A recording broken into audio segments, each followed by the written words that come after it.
네, 김자림 캐스터 마감 상황 전해주세요. 네, 유럽 주요국 증시는 영국을 제외하고는 노동절을 맞아서 휴장했습니다. 전날 유럽 증시는 하락하는 모습을 보였는데요. 간밤에 유럽 증시 어떻게 흘러갔는지 바로 살펴보겠습니다. 네, 영국의 FTSE 지수는 0.28% 내리면서 8,121선에서 거래를 마쳤고요. 또 전날 마감된 독일의 닥스 지수, 프랑스 카크 지수는 각각 1% 내외의 하락률을 기록을 했습니다. 네, 국제유가가 크게 급락하면서 이제 에너지 기업들이 영향을 받았고 지수 하락을 주도를 한 건데요. 거기에 이제 FOMC에서 금리 인상 또는 금리 동결에 대한 우려감이 나오고 거기에 이후에 파월이 어떤 매파적인 발언을 내놓을지 시장이 주목을 하면서 관망 심리가 유입이 됐습니다. 또 여러 가지 지표도 발표가 됐는데요. 먼저 영국의 4월 제조업 PMI부터 살펴보겠습니다. 49.1로 집계가 됐습니다. 50을 하회하면서 이제는 경기 위축으로 다시 한번 돌아선 모습이고요. 또 유로존의 1분기 GDP는 시장의 예상치보다는 양호한 흐름이 나왔습니다. 3분기 만에 플러스 전환에 성공을 했고요. 또 유로존의 4월 소비자 물가지수는 2.4% 오르면서 전월과 동일한 수준이었고 시장의 전망치에도 부합했습니다. 근원 CPI는 2.9%에서 2.7%로 줄어들면서 인플레이션이 어느 정도 안정세를 찾아가는 모습을 확인할 수 있었습니다. 그리고 오늘은 유로존과 유럽 주요 국가들의 구매 관리자 지수가 발표되는 날입니다. 네, 넘어가서 국제유가도 바로 살펴보겠습니다. 3%대 급락세가 연출되면서 이제는 80달러 선도 무너졌는데요. 먼저 종가부터 시세부터 바로 살펴보겠습니다. 현재는 3.42% 내린 79달러 선에서 거래가 되고 있고요. 조금 더 표를 자세하게 뜯어보시면 한국 시간으로 오후 11시 반경에 급락세가 연출이 됐습니다. 이 시간이 바로 EIA 원유 재고량이 발표된 시간인데요. 에너지정보청에 따르면 주간 원유 재고량이 730만 배럴을 증가하면서 전망치였던 200만 배럴 감소를 크게 웃도는 수치를 보였습니다. 이렇게 수요 둔화가 지표로도 조금 확인이 되었고요. 현재 원유 비축량은 작년 6월 이후 가장 높은 수준이라고 합니다. 중동 분쟁에 대한 우려감도 계속해서 완화되면서 국제유가의 하방 압력으로 작용을 하고 있습니다. 휴전 협상에 진전이 있다는 소식이었는데 토니 블링컨 미 국무장관이 하마스의 휴전안 수용을 재차 촉구하고 있습니다. 다만 네타냐후 총리와는 이견이 조금 있다는 점도 함께 체크해 보시고요. 금 가격으로 넘어가겠습니다. 네, 금 가격은 1.19% 오른 2,330달러에서 거래되고 있습니다. 이제는 조금 안정세를 찾아가나 했던 이 금 가격이 다시 한번 상승세를 보이고 있는 건데요. 모합권 수준의 장 초반만 해도 머물렀다가 이후 FOMC 발표 이후에 크게 치솟는 모습을 확인할 수 있습니다. 반대로 국제금리와 달러는 약세를 보였습니다. 달러 인덱스는 0.5% 하락해서 거래가 되고 있고요. 2년물 국채 수익률이 일주일 만에 최저치로 밀렸습니다.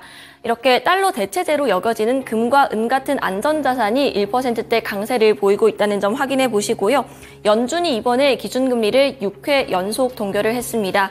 그리고 그 이후에 파월 의장이 금리 인상에는 선을 그으면서 기존 금리 인상에 대한 우려를 불식시켰고 비둘기파적인 발언으로 인해서 금 가격은 상승세를 보였습니다. 이후에 2% 물가 목표 확신까지는 더 시간이 필요하다라는 입장 또한 재확인할 수 있었습니다. 네, 이렇게 유럽 주요국 증시부터 원자재 가격 마감 상황까지 함께 짚어봤습니다. 이어서 SH인베스트먼트 김선영 연구원 통해서 뉴욕 증시 마감 상황도 알아보겠습니다. 네, 연구원님 안녕하세요. 예, 안녕하십니까. 간밤 뉴욕 증시는 어떻게 흘러갔을까요? 예, FOMC의 금리 동결과 제롬 파웰 의장의 시장 예상보다 다소 온건한 발언에 힘입어 오늘 뉴욕 증시는 보합권에서 혼조세로 마감됐으며 지수별로는 다우지수가 0.23% 상승했던 반면 S&P 500은 0.34%, 나스닥은 0.34% 각각 하락했고 소형주 중심의 러셀 2000은 0.3%의 오름세를 나타냈습니다. 그간 증시를 억눌렀던 금리 인상 가능성이 크게 낮아졌다는 분석에 힘이 실린 하루였는데요. 파웰 의장은 다가올 6월 FOMC에서 내놓을 다음 조치가 금리 인상의 가능성은 낮다고 강조하면서도 통화 긴축에도 불구하고 현재까지 회복력을 보여주고 있는 고용시장을 주시하고 있다면서 연준은 노동시장이 예상치 못한 악화에도 대응할 준비가 되어 있다고 덧붙이고 있습니다. 또한 시장은 연준이 금리를 동결했지만 금융시장의 여건을 완화하는 방안으로 양적 긴축 완화 계획을 내놓자 이에 대해 긍정적인 반응을 보이고 있는데요. 연준 측은 6월부터 만기 도래하는 국채 수익금을 재투자하지 않고 대차 대조표에서 제외하는 속도를 늦추겠다고 밝히고 있습니다. 오늘 업종별로는 기초소재, 유틸리티, 헬스케어, 부동산, 방위산업 등이 상승했던 반면 에너지와 필수 소비재, 소매, 건설, 반도체 관련 IT, 임의 소비재, 운송, 제조업종이 하락했고 벤치마크인 10년 만기 국채금리는 전일 대비 하락한 4.601%, 달러 인덱스는 0.1%의 약세를 보였으며 비트코인은 장중 극심한 변동성을 보인 후 현재 약 3% 하락해 5만 8천 달러 선을 하회하고 있는 상황입니다. 고용정보업체인 ADP사에 따르면 4월 미국의 민간 부분 고용이 19만 2천 명이 증가해 예상치였던 18만 3천 명을 큰 폭으로 상회한 것으로 나타났습니다. 조 바이든 행정부의 자유로운 이민자 유입 정책이 적어도 고용 부분에서의 충격을 흡수하고 있다는 분석인데요. ADP 측은 4월 들어 채용이 광범위하게 이루어졌으며 통신과 미디어 그리고 정보기술 등에서만 다수 약세를 보였으며 급여 상승률은 2021년 8월 이후 최고치를 기록했다고 설명하고 있는데요. 세부적으로는 레저와 숙박업에서 5만 6천 개를 비롯해 건설업 3만 5천 개, 무역, 운송, 유틸리티가 2만 6천, 교육 및 보건 서비스에서 2만 6천 개, 전문 및 비즈니스 서비스가 2만 2천 개, 금융 부분에서 1만 6천 개의 일자리가 추가됐다고 설명하고 있습니다.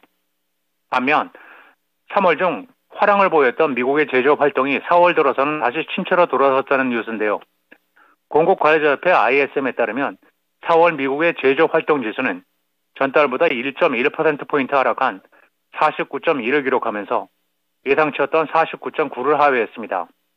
이 지수는 지난 3월에 50.3%까지 상승해 17개월 만에 첫 상승세를 기록하면서 기준선인 50을 넘어서기도 했지만 4월 중 신규 주문 주수는 49.1%로 2.3%포인트가 하락한 반면 고용은 48.6%로 1.2% 상승했고 원가를 반영하는 지불 가격 지수는 60.9%로 전달 대비 5.1%의 급등세를 나타낸 것으로 나타나고 있습니다. 최근 3년 사이 세계 주요 기업들의 주주 배당 증가율이 임금 인상의 14배에 달해 기업들이 자산가와 노동자의 빈부격차를 더욱 부채질하고 있다는 분석에 힘이 실리고 있습니다. 국제 구호단체인 옥스팸은 노동절을 맞아 내놓은 배당과 임금 분석을 통해 2020년부터 23년 사이 세계 31개국의 주주 배당 증가율이 임금 인상률의 14배를 기록했다고 밝혔고 이 같은 분석은 세계 1200개 대기업의 배당을 분석한 제네스 핸더슨 글로벌 배당 지수를 바탕으로 한 것으로 배당과 임금 자료가 모두 있는 국가들을 분석한 결과로 이들 국가들은 세계 GDP의 81%를 차지하는 주요 국가들입니다. 옥스팸 측은 1200개의 대기업을 포함한 세계 기업들의 주주 배당이 지난해 1조 6,600억 달러로 사상 최고치를 기록했다면서 2020년부터 23년 사이에 31개국에서 기업들이 주주들에게 배당한 돈은 물가 상승 부분을 감안한 실질 규모 기준으로 45%가 급증했고 같은 기간 노동자들의 실질 임금은 3% 상승하는 데 그쳤다면서 중국을 빼고 나머지 국가들만 보면 노동자들의 실질 임금은 3%가 줄었다면서 세계에서 가장 부유한 1%는 지난해 배당 수입으로만 평균 9천 달러를 벌었으며 이것은 평균 노동자가 8달 동안 일해서 번 수입에 해당한다고 밝혔습니다. 중동 전쟁 이후 친이스라엘 기업으로 분류되면서 불매 운동의 직격탄을 맞으며 예상을 크게 하회한 분기 실적을 발표한 스타벅스의 주가가 오늘 15.8%가 폭락해 74달러 44센트에 마감되면서 5년 최저치로 밀렸습니다. 스타벅스의 1사분기 매출은 85억 6천만 달러, 순이익은 7억 7,240만 달러, 주당 68센트에 그쳐 시장의 예상치였던 91억 3천만 달러의 매출과 9억 830만 달러의 순이익을 하회했는데요. 스타벅스의 분기 매출이 감소한 것은 코로나19 때였던 2020년 이후 처음이었습니다. 또한 동일 매장 매출은 1년 전보다 4% 감소하면서 당초 1%가 늘어날 것이라는 시장의 기대치를 충족하지 못했으며 가장 큰 시장인 미국에서의 동일 점포 매출은 3%, 중국 매출은 11% 각각 감소했고 회사 측은 2024 회계년도 매출 증가율을 기존 7에서 10% 사이에서 5% 이하로 낮춰 잡았으며 순이익도 지난해와 비슷한 수준에 그칠 것이라고 전망하고 있습니다. 내일은 노동부의 1사분기 노동 생산성, 주간 실업수당 청구 건수, 상무부의 3월 공장 주문, 3월 미국의 무역 적자, 에너지청의 주간 천연가스 재고량이 발표되고 다우지수의 구성 종목인 애플, 암젠을 시작으로 백스터 인터내셔널, 조에티스, 코노코 필립스, 사이버 아크 소프트웨어, 모더나, 쉐이크쉑, US 스틸, 유니버셜 디스플레이, 포스트 홀딩스, 일루미나 잉크, 익스페리아 그룹, 코인베이스 글로벌, 블록 잉크, 페라리, 도미니언 에너지, 그리고 킴코 리얼티가 지난 분기 실적을 발표할 예정입니다. 네, 뉴욕 증시 마감 상황 함께 짚어봤습니다. 오늘 말씀 고맙습니다. 네, 감사합니다. 간밤 뉴욕 증시 3대 지수 혼조세로 마감했습니다. 이어서 국내 증시 마감 상황 살펴볼 텐데요. 화요일장 국내 증시는 휴장 일정을 앞두고 관망세가 나타나면서 보합권 수준에서 머물렀지만 방향성은 조금 달랐습니다. 네, 코스피는 0.17% 오르면서 2692선에서 마무리가 됐고요. 코스닥은 0.09% 내렸습니다. 868선에서 거래를 마쳤습니다. 이렇게 양 시장 모두 미국 증시 반도체주 강세에 힘입어서 장 초반에는 좋은 흐름이 나타났고요. 코스피의 경우에는 2700선을 장중 터치하기도 했습니다. 하지만 이후에 휴장이나 FOMC에 대한 경계감으로 인해서 그 상승분 대부분을 반납하고 결국 전일 종가 수준에서 마무리가 됐고요. 선물지수는 0.49% 상승률을 기록했습니다. 이렇게 양시장의 희비를 갈랐던 건 결국 외국인과 기관의 수급이었습니다. 투자주체별 매매 동향 바로 살펴보시죠. 네, 거래소에서는 외국인과 기관이 각각 2천억 원대 사들이면서 지수 상승을 주도를 했습니다. 특히 기관에서는 연기금이 9거래일째 순매수하고 있다는 점 확인해 보시고요. 네, 코스닥의 방향성은 완전 반대였죠. 외국인과 기관이 팔아치우면서 코스닥은 약보합권 수준에서 마무리가 됐고요. 개인 홀로 1,841억 원 사들이는 모습이었습니다. 그리고 원달러 환율이 1,380원을 재돌파했지만 현재는 외국인이 선유물 시장 여전히 순매수를 이어가고 있다는 점 확인해 보시고요. 다만 이전에는 크게 사들였던 반도체 업종을 매도하는 모습이 보였고 반대로 자동차나 화학 섹터를 자금이 크게 유입이 됐습니다. 네, 첫 번째 특징 섹터, 이 화학 관련된 섹터인데요. 중국 경기에 대한 기대감이 이번 주 화학 섹터를 이끌고 있다라고 해도 과언이 아닙니다. 월요일장에서는 2차전지 그리고 순수화학 쪽이었다면 화요일장에서는 화장품 종목들이 특히나 좋았습니다. 이 화장품 종목들의 흐름 바로 체크해 보겠습니다. 네, 신규 상장주 쪽으로 힘이 크게 실린 모습인데요. 삐아가 4월 25일에 상장을 했고 화요일장에서는 30% 가격 제한폭까지 오르면서 18,330원에 거래를 마쳤습니다. 그리고 J2K 바이오의 경우에도 3월에 신규 상장한 종목인데 12% 강세를 기록했고요. 또 토니모리의 경우에는 실적 기대감이 나와 있는 종목입니다. 마찬가지로 12%대 강세를 기록했습니다. 네, 넘어가서 다음 종목들도 바로 함께 살펴보겠습니다. 네, 기존에는 OEM, ODM, 중소형주들 위주로 강세를 보였다면 화장품 종목들 중 화장품 대표주들도 크게 웃었던 하루였습니다. LG생활건강이 5%대 강세를 기록했고요. 특히나 아모레퍼시픽이 거의 9% 가까운 상승률을 보이면서 16만 9,500원의 종가를 형성을 했는데요. 6거래일 연속 양봉을 만들어내면서 이제는 52주 신고가를 다시 한번 써내려가는 모습입니다. 이 아모레퍼시픽이 실적 발표가 있었죠.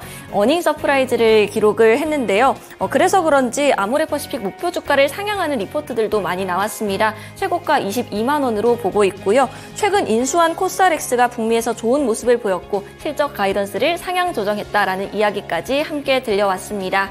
그리고 중국 제조업 지표가 발표가 됐는데요. 4월 제조업 PMI는 이전치와 예상치를 소폭 상회하는 모습이었고요. 국가통계국 PMI도 2개월째 확장 국면을 유지하고 있습니다. 네, 그리고 어제부터 중국 증시가 휴장하는 모습이 나왔는데 그래서 그런지 화요일장 중국 증시는 숨고르기 양상이 나타났고요. 오늘과 내일도 계속해서 노동절 연휴로 쉬어갑니다. 네, 다음 섹터로 자율주행 관련된 섹터 함께 살펴보겠습니다. 테슬라가 완전 자율주행 기대감에 15%대 급등세가 나왔습니다. 기존의 테슬라 하면 2차 전지 종목들이 우리 국내 증시에선 크게 움직이곤 하는데요. 이번에는 자율주행 관련된 종목들이 반응을 했습니다. 일론 머스크가 중국을 깜짝 방문했고요. 그 외에도 FSD를 출시하는 데 필요한 검사를 통과했다는 소식까지 함께 전해졌습니다. 그리고 자율주행을 위해서 테슬라가 AI에 100억 달러를 투자하겠다는 소식, 그리고 8월에는 로보택시에 대한 모멘텀까지 나와 있습니다. 이렇게 테슬라의 자율주행 관련한 여러 가지 이야기들이 현재 나오고 있는 상황 속에서 우리 국내 증시 종가 바로 살펴보겠습니다. 가장 크게 오른 건 슈어소프트테크입니다. 18% 넘게 올랐고요. 6,230원에 종가를 형성했습니다. 외에도 라이콤이 두 자릿대 급등세, 퓨런 디어 스마트 레이더 시스템, 하이비전 시스템까지 이름을 올렸습니다. 네, 다음으로 넘어가서 카메라 모듈 관련된 종목들도 함께 살펴보겠습니다. 이 테슬라 관련된 모멘텀도 있었는데요. 삼성전기가 1분기 실적을 발표하면서 컨콜에서 전기차 수요 둔화 우려에도 전장용 부품 고성장이 전망된다라는 이야기를 내놨습니다. 삼성전기의 카메라 모듈이 1분기 매출이 큰 폭으로 올랐고요. 특히 전장 쪽에서는 해외 공급이 두드러졌다라는 내용이 있었는데요. 종목들 살펴보시면요. 먼저 삼성전기 3% 강세를 기록을 했고요. 또 LG이노텍도 함께 보겠습니다. LG이노텍 3.26% 오르면서 22만 2천 원의 종가를 형성했습니다. 이 LG이노텍의 경우에는 최근 계속해서 부진한 흐름이 나오다가 4월 말부터 반등하는 모습이 연출이 되고 있는데요. 이 카메라 모듈 외에도 유리기판과도 함께 엮여있는 종목입니다. 1분기 호실적을 발표를 했고요. 세부적인 내용에서는 전장용 부품에서 영업이익 흑자 전환에 성공했다라는 소식이 들려왔습니다. 그리고 우리 증시가 쉬어가는 동안 테슬라가 연이틀 하락세를 보였습니다. 각각 5%, 2%대 약세를 기록을 했습니다. 네, 마지막 특징 섹터 함께 살펴보겠습니다. 마지막 특징 섹터는 제약바이오 종목들인데요. 개별 모멘텀에 따라서 크게 상승한 종목들이 많습니다. 종목들 바로 확인해 보겠습니다. 네, 카이노스메드가 20% 가까이 올랐는데요. 이 카이노스메드의 경우에는 에이즈 치료제가 중국 쪽 매출이 크게 올랐다는 소식과 함께 20% 가까운 급등세가 연출이 됐습니다. 외에도 네오이뮨텍이 12% 강세를 기록했고 이 셀트리온 관련된 모멘텀도 함께 살펴보겠습니다. 이 셀트리온이 미국 3대 처방직을 뚫었다라는 소식이 전해졌습니다. ESI와 진펜트라 계약 등재를 체결을 했는데요. 2,200만 명 보험 가입자가 사용하는 처방집이라고 합니다. 이제는 이 혜택을 받을 수 있는 가입자들이 이제 진펜트라를 구매할 수 있어서 고객 확대 기대감이 나와 있고요. 마지막으로 HLB 경우에는 화요일장에서는 1.65% 소폭의 상승에 그쳤지만 5월 16일에 이제 FDA 간암 신약 심사 결과가 발표가 다가오고 있습니다. 승인에 대한 기대감 점점 커지고 있고요. 그리고 세계 3대 암학회로 꼽히는 아스코에 대한 모멘텀 5월 31일부터 시작이 됩니다. 국내에 참가하는 기업들이 이제 임상 진전에 대한 결과를 발표할 것으로 보이는데요. 국내 주요 기업으로는 유한양행 그리고 루닛 정도가 있겠습니다.